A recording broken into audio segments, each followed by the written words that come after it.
שלום וצהריים טובים לכולם. ברוכים הבאים לפודקאסט קפיטליזם קשוב. אני שרית נתנאל, אני מכוונת אנשים להצלחה. אני משלבת בין שני תחומי עיסוק עיקריים, גיוס והשמת בכירים, ואבחון וייעוץ אישי לקריירה, להתפתחות אישית והגשמה עצמית. והיום אני נרגשת לארח כאן את עמית שגיא. היי עמית. היי, צהריים טובים. צהריים טובים. עמית שגיא הוא סמנכ"ל שיווק, דאטה ודיגיטל בחברת ישראכרט, אחת החברות המובילות בשוק הפיננסים בישראל. לעמית ניסיון של למעלה מ-25 שנה בחיבור בין אסטרטגיה, ביזנס, דאטה, דיגיטל ושיווק. במהלך הקריירה שלו הוא מילא תפקידי ניהול בכירים, כולל מנכ"ל משרד פרסום וסמנכ"ל בחברות מובילות, והוא צבר ידע עשיר בעולמות השיווק והתקשורת. בתפקידו הנוכחי בישראכרט עמית משלב בין עולמות השיווק והדיגיטל לבין עקרונות של ESG, סביבה, חברה וממשל תאגידי. הוא מביא יוזמות שמחברות בין עסקים לערכים חברתיים וסביבתיים, ועל זה בדיוק נדבר היום. זה אז מה כיף. מחכה לנו היום? נדבר על איך ישראכרט משלבת ערכים חברתיים וסביבתיים באסטרטגיה העסקית שלה, נשמע איך יוצרים השפעה אמיתית כזאת שמורגשת גם על ידי הקהילה וגם על ידי הלקוחות, ונסיים עם תובנות על העתיד, לאן זה יכול להתפתח ואיך כולנו יכולים לקחת בזה חלק. אז עמית, שוב היי. אהלן, אהלן. ישראכרט נחשבת לאחת החברות המובילות בשוק הפיננסים בישראל. וככה רציתי לשמוע אותך ולשמוע ממך, איך לדעתך האחריות המותגית והעקרונות של ה-ESG משתלבים באסטרטגיה העסקית הכוללת של החברה? זאת אומרת, מה לדעתך מיוחד בגישה שלכם לערכים האלה? אז קודם כל שלום לכולם ותודה רבה שהזמנתם אותי. אה, אני חושב שמה שמייחד את ישראכרט, שהייתה החברה הראשונה בכלל לפרסם דוח ESG מקרב חברות כרטיסי אשראי, זה גישה נקרא לה לא בדיוק קלאסית לעולמות ה-ESG, או לא בדיוק באה ואומרת יש רגולציה שמחייבת אותנו לעשות ESG, אז בואו נעשה משהו כדי שנהיה מסודרים. אנחנו בעצם בנינו סט של שלושה ערכים, של שלוש עקרונות, של שלוש עקרונות. לראשון אנחנו קוראים אקונומי, שבעצם מדבר על איך ה-ESG תורם לאקוסיסטם שישראכרט נמצאת בו, לכלכלה שישראכרט היא חלק ממנה. השני נקרא סינרג'י, זה בעצם איך ה-ESG סינרגטי למה שהחברה עושה. הרבה חברות נוקטות בפעילויות כאלה ואחרות, אבל הן לאו דווקא חלק סינרגטי לעשייה היומיומית העסקית של החברה. אנחנו כמובן נרחיב על הכל במהלך השיחה שלנו. והעיקרון השלישי הוא עיקרון שאנחנו קוראים לו ג'נרטיב, שזה בעצם איך אנחנו יוזמים ומייצרים כל הזמן חדשנות בעולמות ה-ESG. אז בעצם אנחנו מקבלים פה ESG בקיצור המילים, אבל לא ה-ESG הקלאסי הרגיל שכולנו מדברים עליו. מכירים. מקסים, אני באמת אוהבת ככה לשמוע איך אתה שם את הדגש גם על האחריות מותגית, חלק בלתי נפרד מהאסטרטגיה, וככה באמת על העקרונות שמבוססים בהמון ערכים, ובדיוק ככה בכנס האחריות העסקית של גלובס, דיברת באמת על החשיבות של הטמעת ה-ESG, ובאמת על העקרונות שדיברת בכל השרשרת של הערך של הארגון, ואתה תוכל ככה באמת להרחיב ולספר לנו ככה קצת יותר מה באמת שלושת הכלים הכי חשובים בעיניך בהצלחה, ואיך האסטרטגיה העסקית שלכם בעצם משלבת את העקרונות האלה של שלושת הערכים שאתה מדבר עליהם. אז כמו שאמרתי בסוף, כדי שה-ESG יצליח וכדי שהוא יתפוס, כשמסתכלים על חברות כמו ישראכרט, אני תמיד אוהב לדמיין אותנו כמו נושאת מטוסים או ספינת מסע ענקית בים הסוער של התחרות, ואז מגיעה הרגולציה או ההחלטה לרוב של דירקטוריון להתחיל להטמיע תפיסות של ESG ברחבי הארגון, והארגון מתחיל לחפש את המקום הנכון שהדבר הזה יישב בו, וזה קצת מורכב. עוד פעם, תדמיינו רגע בראש נושאת מטוסים, איפה עכשיו אני שם את ה-ESG הזה בכלל בתוך הארגון, כמה מקום הוא כן. מקבל.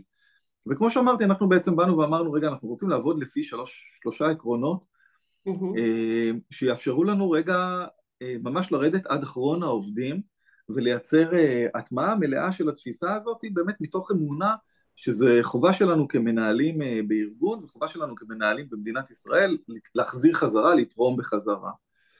ואז עכשיו אני ארחיב אולי קצת על העקרונות האלה. העיקרון כן. הראשון הוא לא, כמו שאמרתי לך, אקונומי.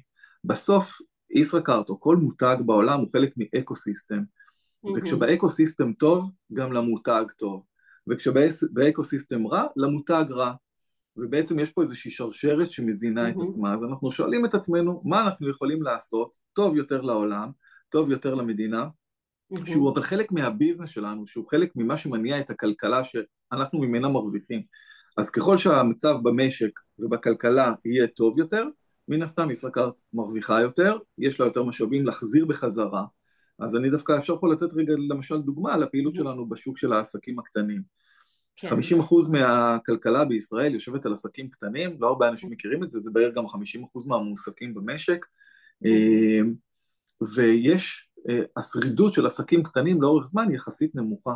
מרבית העסקים הקטנים מתקשים לעבור את השנה החמישית לחייהם, מהמם. ובעצם אנחנו משקיעים הרבה משאבים, גם בפיתוח כלים וגם בעשייה עסקית וגם בעשייה תרומתית מול עולם העסקים הקטנים, כי בעצם ההבנה שלנו זה שאם השרידות תעלה את מהחמש שנים לשש, שבע, שמונה, עשר, 20 שנה, בעצם ישראכרט תרוויח מזה, וכמובן שהעסקים הקטנים ירוויחו מזה גם. אז זה כאילו על העולם של האקונומי. העיקרון השני הוא עיקרון שנקרא סינרג'י. כן. מאוד קל למצוא מישהו בארגון שיטמיע או יכתוב את דוח ה-ESG, נחסוך בנייר, נחסוך בחשמל, נעסיק קצת אנשים עם מוגבלויות, וכאילו הכל בסדר. כן. לגישתנו, זו לא הטמעה של תפיסת ה-ESG, זה לעשות וי מהמם. על הגישה הזאת, ואנחנו מחפשים פתרונות שהם ממש רגע חלק מתוך העשייה היומיומית והשוטפת של החברה, ואנחנו אולי ניתן דוגמה אחר כך מה אנחנו עושים פה. והנקודה השלישית זה באמת הג'נרטיב. אנחנו כן. יושבים וחושבים כל הזמן מה הדבר הבא, כי עוד פעם אפשר לבוא ולעשות וי ולהגיד אנחנו הגדרנו שנהיה נעסיק איקס אחוזים מהאוכלוסייה כאוכלוסייה עם אנשים עם מוגבלויות, אחלה. אהה. אבל עוד פעם בעיניי ובינינו בהנהלת החברה זה לא מספיק. מהמם. אני באמת ככה מאוד מתחברת לגישה שלך שה-ESG זה לא רק עוד עיקרון, אלא באמת ככה חלק אינטגרלי מאסטרטגיה הכוללת, ונשמע שאתם ככה באמת מצליחים להפוך את זה לערך משמעותי גם עבור הארגון וגם עבור הלקוחות. ובכל הנושא של שיווק מותגים תמיד יש אתגר של להיות אותנטיים, שלא להתאפס לסיסמאות. איך אתם בעצם מצליחים ליצור איזשהו אימפקט אמיתי, כזה שגם הקהילה וגם הלקוחות מרגישים? אז אני פה אתעכב רגע על הערך השני שככה דילגתי עליו מקודם, הסינרג'י, איך מוצאים פעילות שהיא סינרגטית לתוך העשייה, ואז האותנטיות מתקבלת כמובן באופן די טבעי, כי ברור שאם זה חלק מהעשייה, אז זה חלק ממה שהחברה. אנחנו נמצאים כבר לא מעט שנים בשיתוף פעולה אסטרטגי משמעותי עם עיגול לטובה, ובעצם אנחנו מאפשרים ומקדמים גישה שבה לקוחות יעגלו את הקניות שלהם, ולמעשה העיגול מתאפשר לתרומה לאחת לדעתי 160-170 עמותות שעובדות עם עיגול לטובה. הלקוח יכול לבחור אם הוא תורם לעמותה ספציפית, הוא יכול להגיד שהוא תורם את זה לכללי, וזה מתחלק אחר כך בין העמותות באיזושהי שיטה. ולמה זה סינרגטי? כי בסוף אנחנו בכל מקרה מנפיקים כרטיסי אשראי, ובכל מקרה אנחנו מדברים עם לקוחות על ההוצאות שלהם ועל הקניות שלהם. אז זה נורא טבעי, והלקוחות בכל מקרה משתמשים בכרטיס, אז זה נורא טבעי שהעולם של עיגול לטובה, או עיגול של הקנייה, משמע אם אני קונה ב-999 שקל, להגדיל את זה ל-1,000 שקל, ושהשקל הנוסף ילך לתרומה. אנחנו, בגישה שלנו ובשיטת העבודה, העולם של עיגול לטובה מוטמע פה עד אחרון הנציגים. הנציגים שלנו מתוגמלים על צירוף לקוחות לעיגול לטובה. ישראכרט תורמת בעצמה לעיגול לטובה ושותפה עם עיגול לטובה בכל מיני יוזמות קהילתיות וחברתיות. ההנהלה נמדדת על הסכום שנתרם דרך ישראכרט לעיגול לטובה. הדירקטוריון עוקב אחרי זה. אז בעצם הדרך להפוך משהו לאותנטי הוא בעיניי פשוט להפוך אותו לאמיתי. לחלק, ולחלק אינהרנטי, אז חלק אינטגרלי, כן. אינטגרליה, ואז אי אפשר להתווכח כן, אם זו סיסמה או לא כן. סיסמה, זה פשוט העשייה שלנו, ככה אנחנו עובדים. וואו, זה באמת מאוד מעניין לראות איך אתם מצליחים להטמיע את הערכים באמת של עיגול לטובה בכל רמת הארגון, מהמוקדנים ועד ההנהלה, ושם זה באמת כנראה הכוח העצום שזה עובר דרך כולם בחלק בלתי נפרד מהארגון ומהעשייה של הארגון.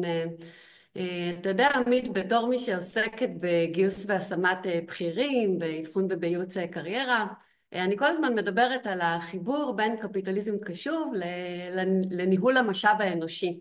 במיוחד כשזה מגיע לגיוס ושימור וניוד של עובדים, וכשאנחנו מצליחים ככה להקשיב לעובד, לזהות את הכישורים שלו, את התשוקות שלו, את היכולות שלו, ולמצוא התאמה מדויקת לתפקיד, זה לא רק משפר את החוויה של העובד, אלא זה גם תורם ממש לארגון בצורה מדידה. זאת אומרת, זה חוסך כסף על פרסום של משרות, על עלויות של השמה וגיוס, זמן יקר של מנהלים על רעיונות והכשרות, ובסופו של דבר זה גם מונע תחלופה של עובדים, תחלופה יקרה. ואני ככה סקרנית לשמוע איך אצלכם בישראכרט אתם מצליחים לרתום את העובדים של ישראכרט לערכים של ESG. אם יש איזה שהם תגמולים או תמריצים או ככה דברים שמעודדים את זה. אז אני אספר שכשהכנו את המודל וה-G היה על הג'נרטיב, היה התלבטות אם ה-G יהיה ג'נרטיב או יהיה ג'נריישן. אהה. ואני בעצם כשאני מסתכל על העובדים וגם עליי, בתוך הארגון אפשר לראות התייחסות שונה לעולמות של קהילה, תרומה לקהילה, תרומה לסביבה, דאגה לסביבה, שההתייחסות היא שונה בין דורות שונים של אוכלוסיות או של עובדים, שככל שצעירים יותר, בעצם העולם הזה יותר מוטמע, הוא יותר בעל חשיבות. כן. בקרב העובדים, והעובדים ממש שואלים ברעיונות העבודה, האם יש אסטרטגיה קהילתית, או תרומה לקהילה, או תרומה לסביבה, ומה האסטרטגיה הזאת? הם רוצים לדעת שהם משתייכים לארגון שעושה משהו מעבר, עוד פעם, ליום-יום ולשוטף. אצל החבר'ה צעירים זה ממש אישו. אצל אנשים בגילי זה...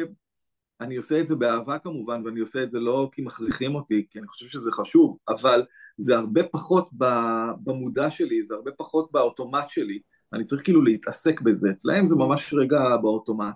אנחנו מאוד מתחברים לגישה הזאת בכלל, אז יש לנו גם תגמולים, דיברנו על עולם העיגול לטובה, העובדים מתוגמלים על צירוף לקוחות ועידוד לקוחות לעגל לתרומה. אנחנו בשנה וחצי האחרונות אפשרנו לכל עובד ליזום פעילות או קהילתית או סביבתית או חברתית או תרומה לגוף שהוא, או לאנשים שהוא מרגיש שהיה לו צורך. ממש נתנו קרקע מאוד מאוד רחבה ופתיחות מאוד מאוד רחבה. אז אם עובד שלי בא ואמר, תקשיב, אני רוצה ללוות קשישים שנמצאים לבד בתקופת המלחמה, אז נכון שאולי זו לא פעולה רגילה שהיינו עושים, אבל בתקופה, בשנה וחצי האחרונות, פשוט פתחנו את זה ואמרנו, אין בעיה, אנחנו ניתן תקציב, אנחנו נעזור בכל מה שרגע צריך כדי להרים את זה, כדי עוד פעם לתת לעובדים את התחושה וההבנה, שזה לא משהו שנפל מההנהלה, וההנהלה החליטה עליו, ויש עכשיו איזשהו דוח, וצריך לרוץ מהר מהר למלא את הדוח, כדי שנגיד שעשינו. עוד פעם, אני ממש מאמין, ובישראכרט ממש מאמינים, בעבודה בידיים, ברגליים. וכשאנשים נוגעים בדבר, אז הוא קורה. שם זה הכוח, לגמרי, וזה כל כך נכון, ואני גם כן מרגישה את זה, כי באמת שהצעירים של היום, הם באמת חושבים קדימה, והדוגמאות שככה נתת זה באמת ככה ממחיש את זה, וזה בעצם מחייב אותנו כארגונים לחשוב אחרת, וזה פשוט נהדר לראות שאתם כבר שם. את יודעת שהבת שלי, הקטנה, אפרופו היא בת 17, כן. היא קונה הרבה בבגדים יד שנייה. אבל היא גם קונה לא הרבה בבגדים יד שנייה, היא קונה גם בחנויות, אבל היא מעדיפה, כאילו למרות שיש לה זר וכדומה, לקנות בחנויות שבאמת רגע של עסקים קטנים. ושאלתי אותה ממש לפני איזשהו שבועיים, אנה, קוראים לה אנה, למה את קונה בחנויות האלה? מה כאילו... אז היא ענתה לי תשובה שהיא כל כך כאילו מבחינתי הייתה מדהימה, אבל כך היא נכנסת לשוק העבודה בעוד כמה שנים. היא אמרה לי, אבא, העסקים האלה זה ההורים של החברים שלי. אז ברור שאני אקנה מהם. וואו, איזו מדהימה. עכשיו, עכשיו תחשבי שהיא מגיעה לשוק העבודה עוד כן, 5-6 שנים, שהיא תסיים את הצבא, נכון. וזה כבר אצלה בתוך הם הגישה הצרכנים הלימודית. הבאים של גיל בדיוק, ה-40 הבא, כן. בדיוק. עכשיו, אני בגיל 17 לא ידעתי להגיד את כן, המשפטים האלה, ולא היה לי כזאת רגישות כמו מדהים. שלהם יש. טוב, זה גם מהבית כנראה. גם. זה באמת מדהים לראות איך הם ממש מעצבים מחדש את האופן של הצריכה.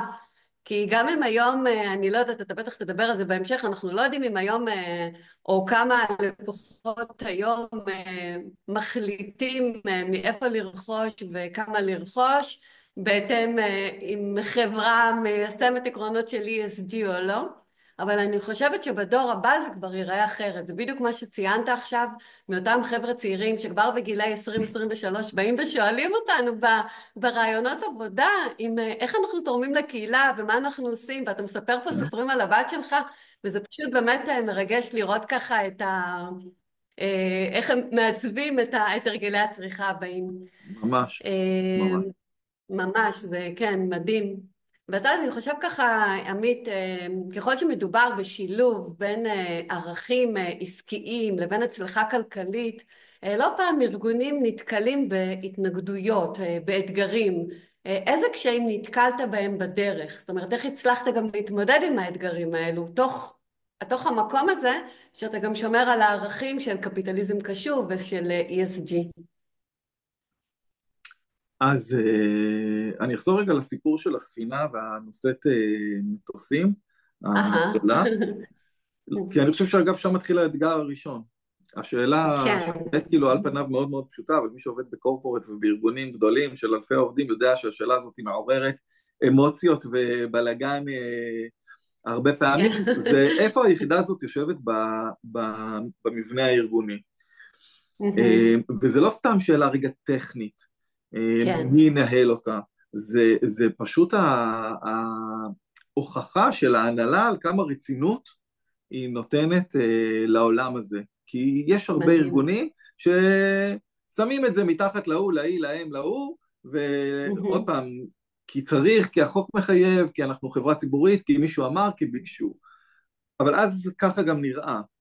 כן, אז אני חושב שרגע האתגר הראשון זה באמת היה השאלה הזאת על איפה זה כן, יושב ואיך גורמים אפילו ברמת ההנהלה, בשכבת ההנהלה, לייצר את אחדות אינטרסים, את הרצון לקחת בזה וואו. חלק, מהמם. מהמם. ולא רגע, זה בחטיבת X, אז שהם כן, הם יתמודדו. אז אני חושב שזה אתגר רגע סופר כן. משמעותי, והוא דורש חשיבה. מהמם. לכל ארגון זה מתאים כמובן מקום אחר ו, ותפיסה אחרת. וברגע שההנהלה בתוך זה, וההנהלה הבכירה בתוך זה, שם זה המקום שכאילו יותר מאפשר להתמודד עם הקשיים לאורך הדרך. נכון, עכשיו אצלנו יו"ר הדירקטוריון תמר יסעור, היא גם יו"ר מעלה, מהמם. אז הדברים נורא נורא היו ברורים, איך הדירקטוריון רוצה שהדבר הזה ייראה בתוך ישראכרט, מהמם. אז זה מקל רגע שנייה אולי על הדיונים, אבל עוד פעם, אנחנו מדברים הרבה פה על המחויבות של ההנהלה הבכירה ושל הדירקטוריון לתהליך הזה, אז זו אפילו השאלה הבסיסית הזאת, זה הסטארטינג פוינט בכלל של כל האירוע. אז זה זה אתגר אחד. מרשים מאוד. האתגר השני הוא, אי אפשר להתעלם רגע מציניות שיש בארגונים ושיש בקרב עובדים, וציניות שלפעמים גם באה מהמקום שאומר כאילו, אנחנו אולי לא עושים מספיק, זה מעט מדי, מהמם. מהמם. או זה לא נוגע אליי, אני רוצה לעזור ב-X, הארגון בחר לעזור ב-Y, אז אני לא משתתף, מהמם. ואני פה בגישה דווקא קצת מכילה את האירוע. אני פחות בגישה מהמם. אגרסיבית שאומרת כאילו, הנהלה החליטה או החלטנו וככה עושים. כן. כי באמת רגע, פעם היה כזאת פרסומת, בחומוס עושים באהבה או לא עושים בכלל, זה פתאום עלה לי, אז זה אותו הדבר על העולמות האלה. כאילו, האנשים רוצים וצריכים להצטרף, ואני חושב שהדרך של, עוד פעם, של ישראכרט, היא מאוד בשטח, היא באמת במגוון מאוד מאוד רחב של פעילויות שאנחנו עושים, בגמישות מאוד גבוהה שאנחנו נותנים לעובדים מדהים. לקחת לפעילויות האלה, מייצרת מצב של כאילו, אתה לא חייב, וזה בסדר כן, גמור, אם אתה זה לא רוצה להיות חלק מזה, אבל אנשים נרתמים, רוב העובדים פה כן חלק מהפעילות שאנחנו עושים. מהמם. זה באמת מרשים מאוד ולא מובן מאליו, כמי שעובדת הרבה עם חברות וארגונים, זה ככה באמת מדהים לראות איך הצלחתם להגיע למקום הזה, וזה באמת מדהים ומרשים. תודה. אתה מדבר ככה הרבה על זה שארגונים הם חלק מהאקוסיסטם הכלכלי, ושיש להם ככה אחריות להחזיר לסביבה ולקהילה. אתה תוכל ככה לשתף אותנו בכמה דוגמאות מהפרויקטים המובילים שאתם עושים בישראכרט בהקשר הזה, איך הפעולות האלה בסופו של דבר משפיעות על המותג, על התדמית שלו ועל הקשר עם הלקוחות, איזה תמורה זה נותן? אני דווקא אתחיל אולי מהחלק השני של השאלה. כן. כי התמורה זה באמת רגע הסוגיה, איך אנחנו מודדים את התמורה בעולמות ה-ESG מהמם. באופן כללי, והתייחסת לזה קצת מקודם, המחקרים כן. שעשו בעולם מראים ראיתי איזשהו מחקר גדול שעשה רגרסיה על למעלה מ-400 מותגים בכמה מדינות, והשווה בין מותגים שהטמיעו אסטרטגיית ESG מהמם. למותגים שלא הטמיעו, כן. ולהפתעת החוקרים, גילו שאין קשר חד ערכי בין הצלחה כלכלית שהתבטאה במחירות, רווח ומחיר למניה, לבין הטמעת אסטרטגיית ESG. וואו. זה כאילו מאוד מאוד הפתיע אותם, כי הם בעצם כן, אמרו, גם קצת מבאס אבל, לא? זה מבאס, וזה כאילו מנוגד לכל התיאוריה שלפיה כן. עובדים. מהמם. אני כאיש שיווק אגב מסביר את זה כן. בפער שקיים בין מה שצרכנים אומרים לבין מה שהם עושים בפועל. זאת אומרת, ברור מהמם. שאם נעשה סקר ונשאל האם תעדיף לקנות מחברה שמטמיעה אסטרטגיית ESG או שעושה טוב לסביבה ולקהילה, רוב הלקוחות יגידו, ברור שכן, מי לא רוצה לקנות מחברה שעושה טוב לקהילה. נכון. מהמם. אבל בסוף כשהם מגיעים למדף, מהמם. זה לבחור לא את מספיק המוצר, חריג. זה לא קורה שם מכל כן. מיני סיבות. לפעמים יש פרמיה שצריך לשלם וזה לא מתאים לכולם. מהמם. לפעמים יש הרגלים, אני רגיל לקנות מותג א' ולא מותג ב', נכון. אני פשוט מהמם. באוטומט קונה את זה. לפעמים יש גם סביבה כלכלית או חברתית מאתגרת, כמו השנה וחצי האחרונות מהמם. שאנחנו עוברים פה במדינת ישראל, והקשב הוא לאו דווקא לשם, הוא יותר קשב שרידותי, איך אני רגע מעביר את היום. כן.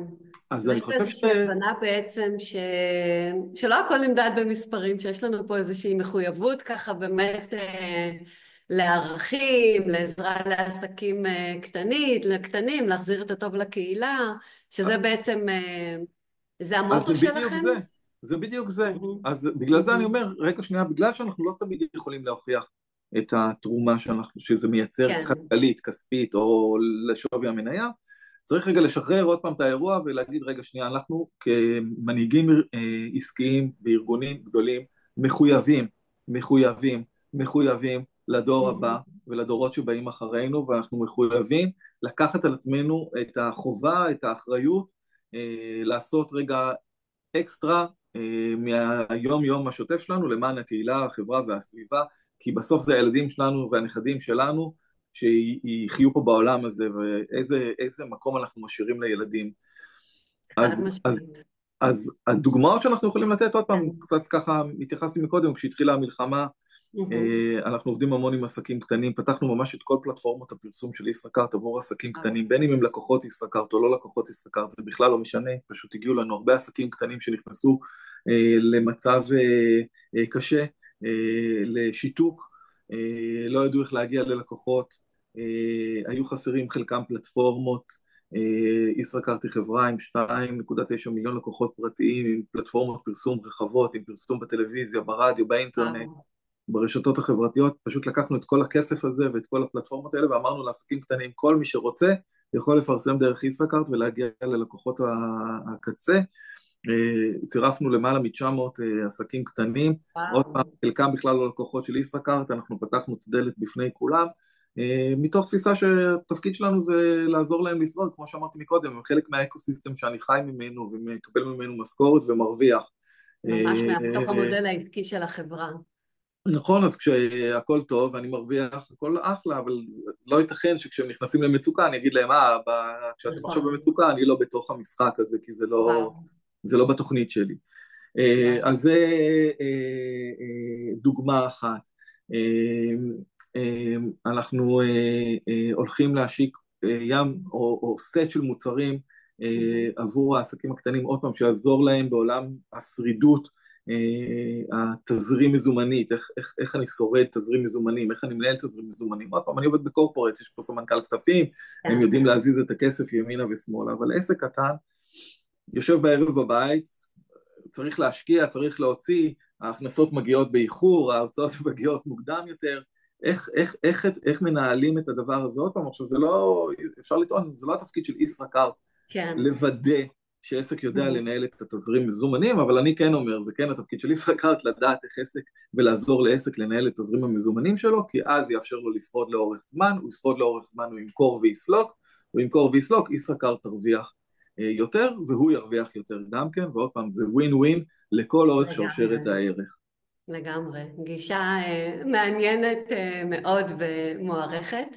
ועמית, העיסוק שלך ככה בדיגיטל, בדאטה, הוא בעצם פלטפורמה אדירה ליצירת שינוי. איך לדעתך אפשר לנצל את זה, לא רק לשיפור חוויית הלקוח, אלא גם באמת לקדם את האחריות החברתית והסביבתית ולהשיג את המטרות של ESG? האם אפשר ככה להיעזר גם בעולמות של הדיגיטל והדאטה למקום הזה? אני חושב שרגע, אני אתייחס לשני האזורים האלה קצת בנפרד.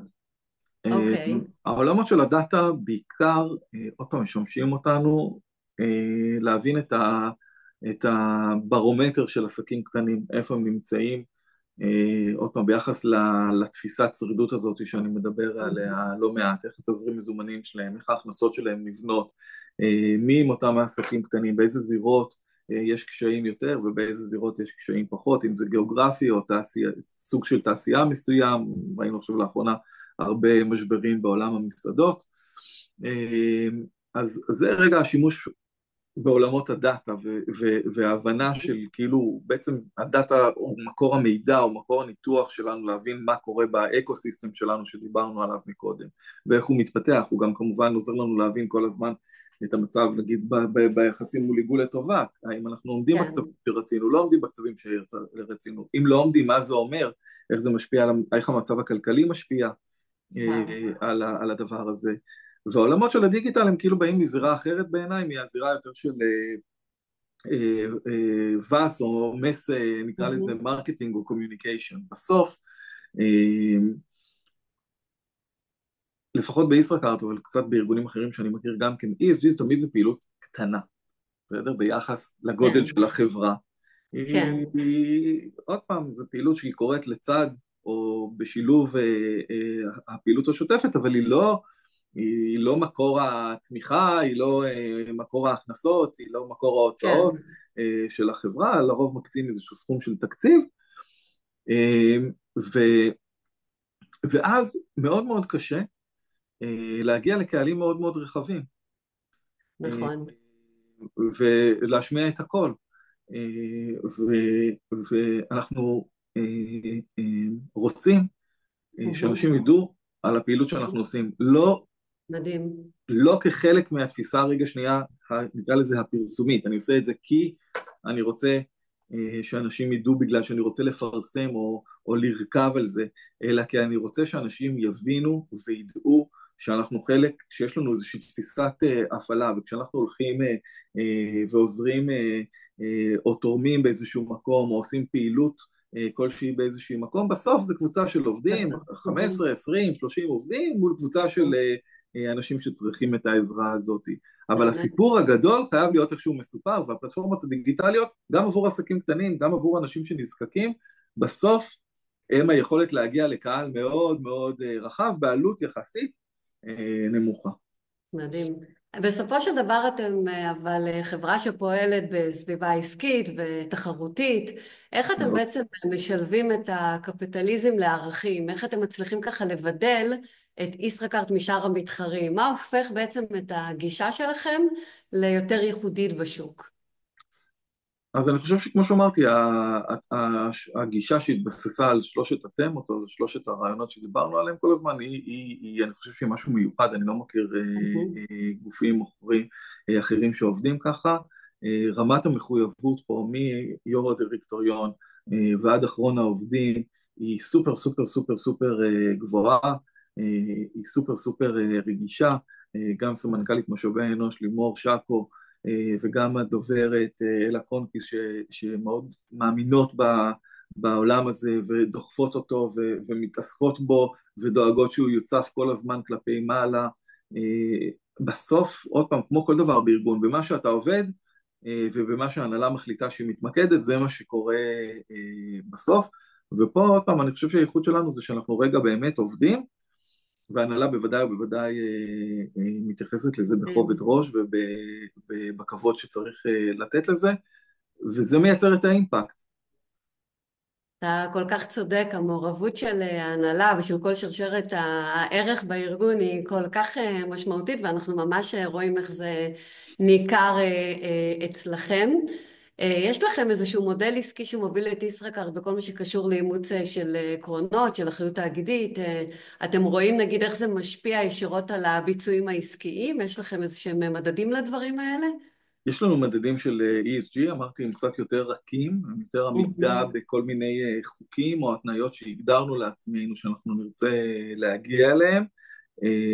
אימפקט עסקי מאוד מאוד קשה לראות ומאוד מאוד קשה למדוד. אני לא כן. מצאתי, ואם מישהו מכיר אני אשמח שגם יציע לי, מודלים ממש יודעים לכמת את האימפקט העסקי. עוד פעם, אני לא מדבר על חיסכון בחשמל ודברים כאלה שאפשר לראות, אלא רגע דווקא יותר על הפעולות היותר עמוקות מבחינה נכון. רגשית נקרא לזה, ובעיקר הפעולות שהן קשורות יותר לעבודה עם הקהילה ועם הסביבה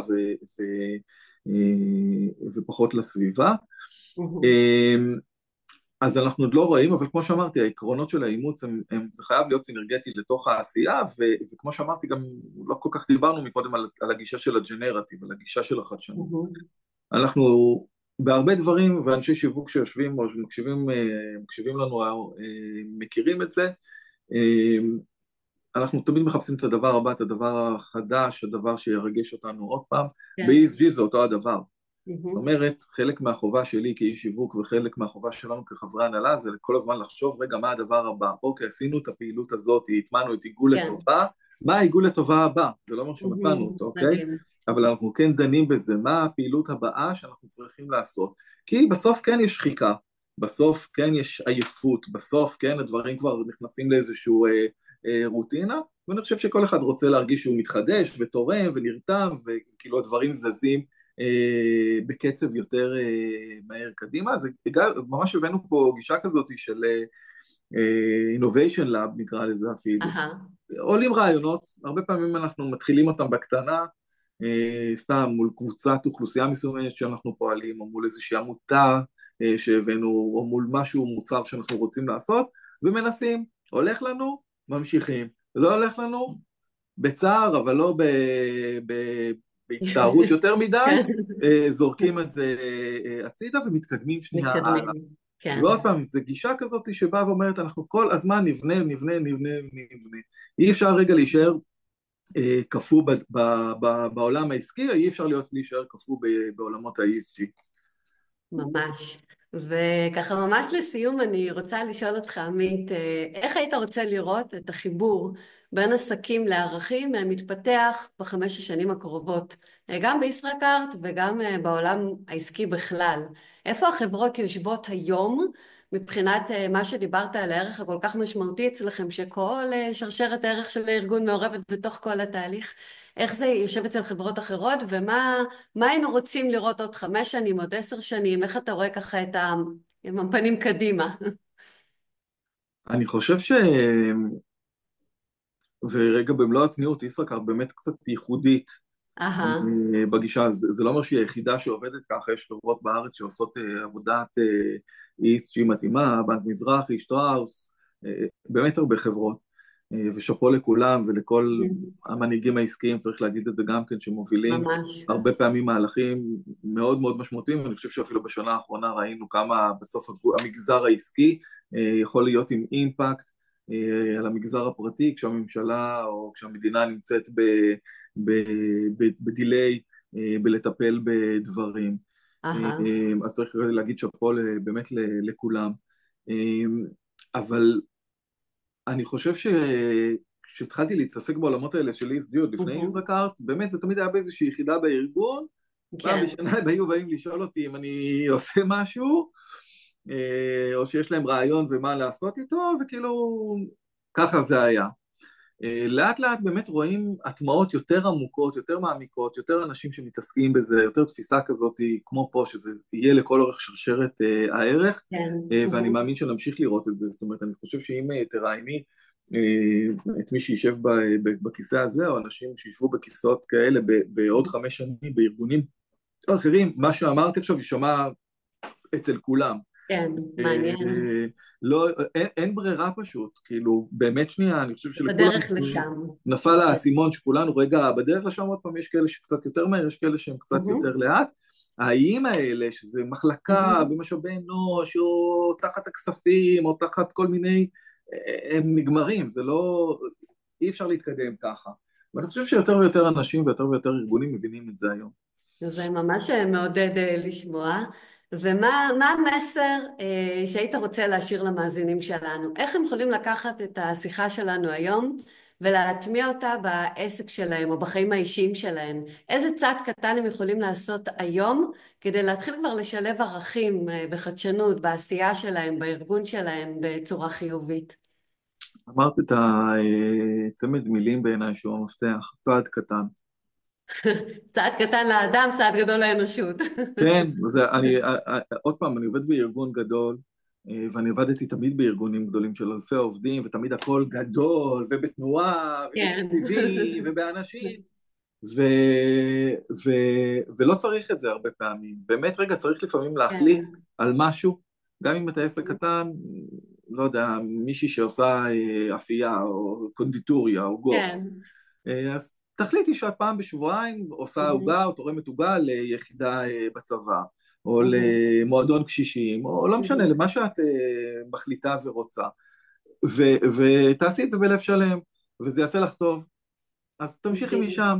רגע, באמת שנייה, לא צריך להחליט יותר מדי החלטות כן. גדולות. לפעמים פשוט באמת צריך להתחיל בצעד קטן. אתה אומר כמה שזה שכל נשמע, החוכמה זה להתחיל בקטנה. כן, אחר כך לרוץ מהר מהר מהר, אבל באמת שנייה כן. להתחיל כן. בקטנה.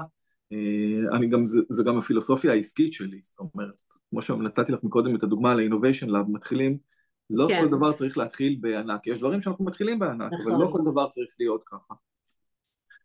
וואו, עמית, תודה רבה לך. היה לי היה מאוד מעניין, מרתק לשמוע באמת את הדרך שאתה מצליח לשלב בצורה כל כך חכמה בין האסטרטגיה העסקית לערכים חברתיים וסביבתיים, ואני בטוחה שהרבה מהמאזינים יצאו ככה באמת מהשיחה הזאת עם השראה ועם הלוואי, דברים חדשות, ושזה יעודד גם עסקים נוספים לשלב ערכים בתוך העשייה היומיומית שלהם. אז קודם הלוואי, כל באמת תודה ענקית שהגעת, תודה רבה, תודה שהקדשת מזמנך, תודה ששיתפת כל בשמחה, כך בפתיחות ובנדיבות ונתת לנו ככה את כל הידע והניסיון שלך. היה לי כיף גדול, גם מאוד לי, נהניתי, תודה רבה, ובשורות תודה טובות. רבה, אמן, בשורות טובות זה הכי חשוב, תודה לך. מגיע לנו, ביי, תודה רבה. להתראות, ביי ביי.